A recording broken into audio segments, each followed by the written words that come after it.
back to Mental Health Matters with me. This is a brand new episode. We are going to continue to talk about the self-esteem series and get deeper into it. I really believe that self-esteem is almost like your ID, because everywhere you go, you present a big part of your self-esteem. And depending on whether you have a low self-esteem or your self-esteem is at a healthy level, this can make or break a lot of situations around you. So I realize that a lot of adults are suffering from a low self-esteem, and it really self-sabotages a lot of good opportunities, good connections, the good stuff. It really ruins a lot of good things for you if you are walking around and living with a low self-esteem without you even knowing or paying attention to that. And that is the reason why I thought, let's just get to the bottom of this. Let's break it down. Let's have a conversation about it. So today we are talking about faking it. Would you rather fake it or keep it real? Now, this is very broad because faking it could mean a lot of things.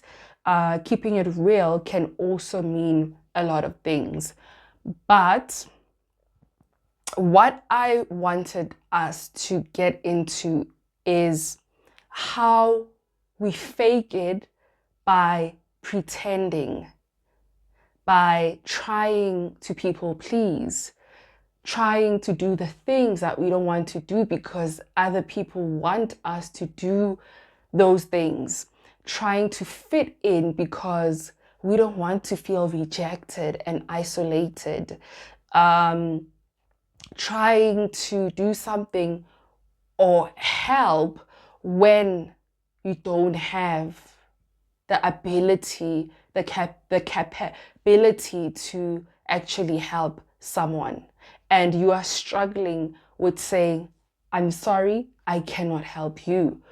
All of those factors are things that will require us to fake it in different situations. Now, what does it mean to keep it real? That is going to be the opposite of what I just said. So if you keep it real, you are authentic, you are transparent, you say it like it is.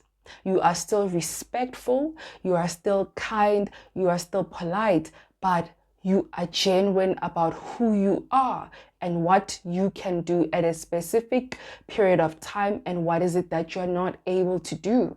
That's it. So a lot of people struggle with that. A lot of people struggle with just saying, I'm so sorry. I will not be able to help you right now. And that's it. You don't even need to explain. I'm sorry, I'm not able to help you. I'm sorry, right now I'm dealing with a situation. I can't do it. I can't go to that place. I can't drink something. I can't take something. I can't participate in a certain type of activity with you. And that you don't even need to explain. And if you want to explain, go ahead and explain. But remember, if you are explaining, you're explaining from a point and a place of transparency. You're not explaining by making an excuse and making something up that is not real. So people who tend to do that are screaming, I have a low self-esteem. I don't trust myself. I don't trust that I can be transparent. I don't trust that I can be honest and someone can take it well. And in however way that someone takes it, I'm not responsible for that. I'm only responsible for my truth. People struggle with that daily. Even worse, we are living in a digital, innovative world, and people do this all the time because you can just hide behind a screen and present a particular aspect and part of your life. Meanwhile, in reality, it's not the case. It is not the case. I have encountered, I had a situation where I encountered two of the biggest, I wouldn't say the big, yes, for me, they are the biggest. two of the biggest influencers, South African influencers. One is a beauty influencer, and one is a lifestyle influencer. And I was very disappointed. I was really disappointed. I don't know if I should say disappointed or shocked, but I think it's more about being disappointed. Why was I disappointed? Because what we see online, what we see behind the screen, on the screen is not the same. It does not match the reality. I was a little bit disappointed. And, for me, it was a matter of, do I need to decide if I should continue to support these two influencers, because this is their grind, this is what they do, and they're well celebrated, they are well known. And should I continue, even if I decide to unfollow or not follow their content? It's not going to make a difference in their numbers and whatnot. It's not going to make a difference. But me being so authentic, I always force myself to be authentic and be real. I wondered if I would want to align myself with content that is also not real, because I just felt like I felt like I'm betraying myself. It's not a betrayal to them, of course, but it just felt like I am betraying myself. But at the same time, I'm like, oh, there's cameras, there's lighting, there's this. And anyway, people have the opportunity to show us what they want to show us and keep the rest to themselves. That's their choice. No one can dictate that for them. But I was very disappointed. And I began to think about how you can absolutely present yourself to have a particular life, but in reality, that's not even the case.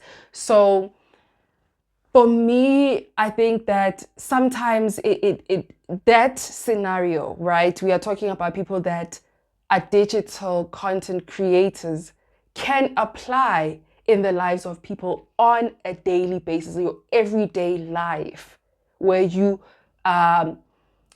would rather say something that is not aligned, that is not in line with who you are, that is not even close to your truth. Because you don't want to be isolated, you don't want to be cancelled, you don't want to be rejected.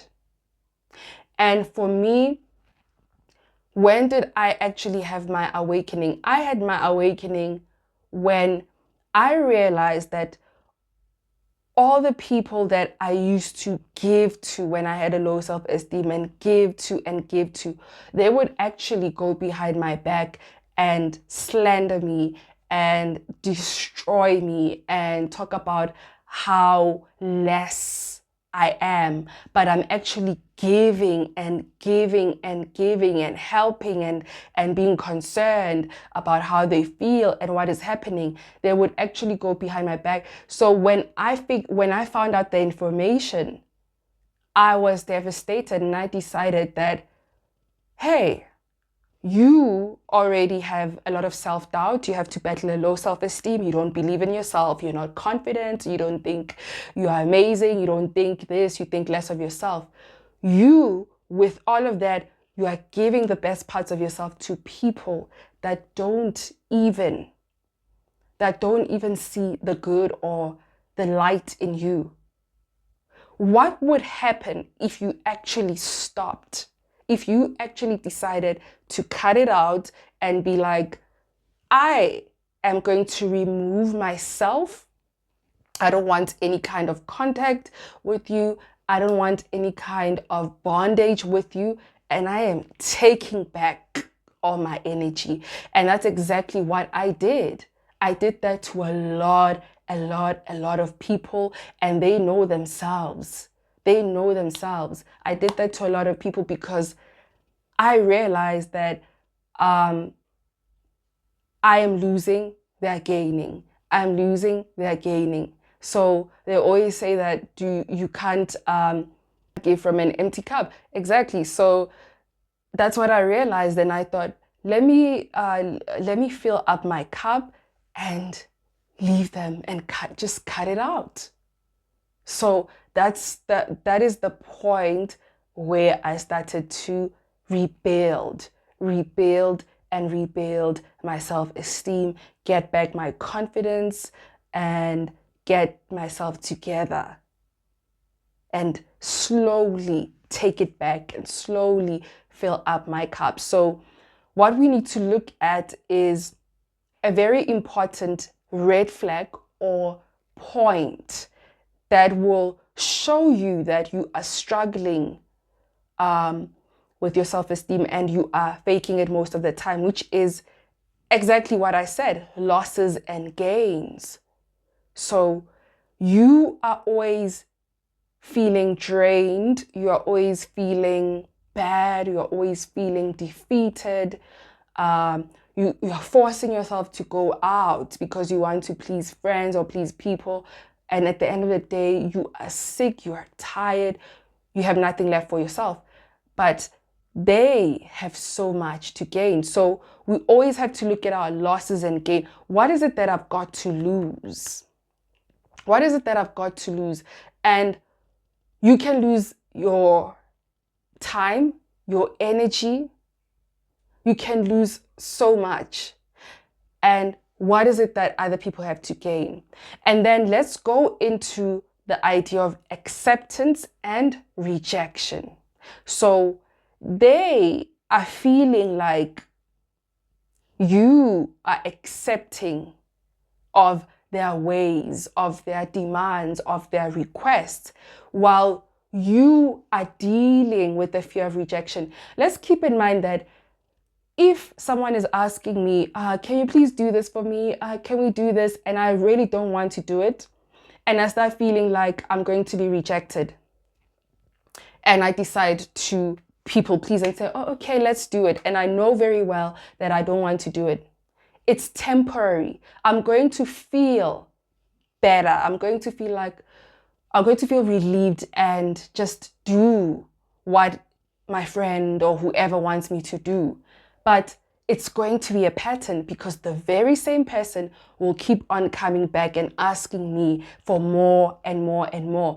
And every single time I have to go through that fear, that anxiety of feeling rejected, the thought of feeling rejected and isolated, which is not healthy, which is not good for your system, because this then causes your whole entire system to go into flight and fight all the time. If you don't know exactly what I mean by flight and fight, you are more than welcome to check out some of the videos, especially when I spoke about self-sabotaging.